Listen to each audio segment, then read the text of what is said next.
I stood at my filing cabinet that quiet afternoon, slowly clearing my desk of all the new folders and documents piled up there. It was only my second week at the railroad company in Fort Worth, my first real job following graduation. At 18, after a couple fast food and retail positions, I was thrilled to have my very own desk in corporate America. The entire week had been a blur of information and activity, and it was good to finally be able to catch my breath and start winding down. I smiled and nodded at a coworker who walked by my office. Just as a call came through from the switchboard, I reached over and picked up the phone. Michelle speaking, can I help you? Hi, Michelle, it's Mom. Have you got a few minutes? Sure, what's up? Her voice had a strange edge to it, so I quickly straightened up and turned toward the window, away from the noise of the hallway. Well, I just wanted to call and tell you that I'm leaving your father. I've thought about it for a while, and I've decided that things have changed and I need to move out. I've been packing most of the day, so I'm calling to let you know that when you get home for dinner, I won't be there. All the air in the room disappeared, and for several seconds, I couldn't breathe. What?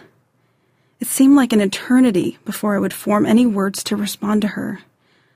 Finally, I choked out a feeble, "What? What did you say?" If she began talking again, I couldn't hear her. My knees suddenly buckled, and I reached a shaky hand towards my chair, slowly pulling it out and collapsing onto it as my heart raced and my mind tried to keep the rest of my body functioning normally. There was simply no way my mother just told me she was leaving. I mean, how could she?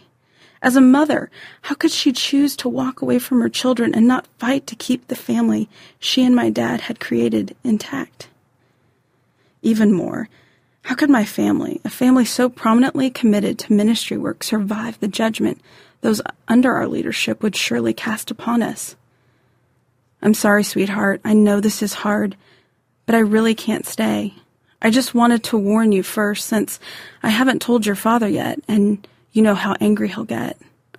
I want to be out of here by the time he gets home. But why? What happened? Did you have a fight? Where are you going? My mind was trying desperately to place her words into some kind of context I could comprehend. Leaving? After over 20 years of marriage? I could not recall a single time either of my parents had ever even mentioned the word divorce. My extended family back in California certainly had its fair share of broken marriages and relationships, but my parents were different. They had broken that cycle, or so I thought, and in my mind, in the minds of so many of my family members, served as an example of what a loving marriage should be. Marriages didn't just end overnight. They usually eroded for years before something like this could take place, right?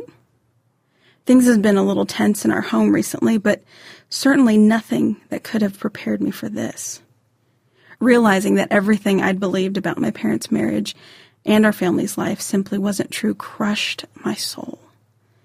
And to know my mom made the decision without giving the opportunity to ask questions, without a family meeting, left me feeling powerless and without a voice to plead with her to fight for us, for me.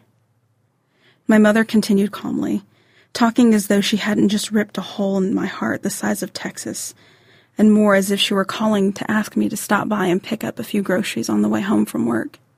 No, it's not about anything specific. I've been struggling for a while, and I just need to be out on my own. You'll understand when you're older. I've rented a townhouse.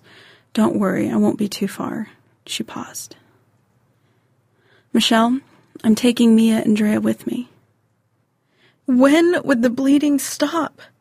Seriously, how much more soul-crushing pain could she deliver in this one phone call that seemed to never end?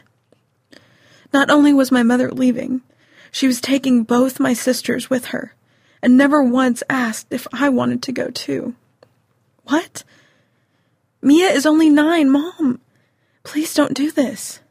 My voice shook as I could no longer hold back the avalanche of emotions raining down on me, and my 18-year-old, trying to hold it together self, just lost it. I suddenly morphed from almost independent adult to a 4-year-old child, unable to grasp the reality of life without Mom and Dad. And I began crying out like a child to my mother, "You can't! Mom, please, please come home. You and Dad can work it out. Tell me what to do to help. I'll do it. Just don't leave. Please don't take Mia. I grasped at anything to try to hold my exploding world together. I had been raised to respect my elders and never to speak to my parents in a disrespectful way. But what I wanted to say to her in that moment sounded more like this. What are you thinking? You're the parent. You're not supposed to be messing up like this. Why are you tearing our family apart? Taking my sisters from me? From Dad? From their home? How dare you do this to our family?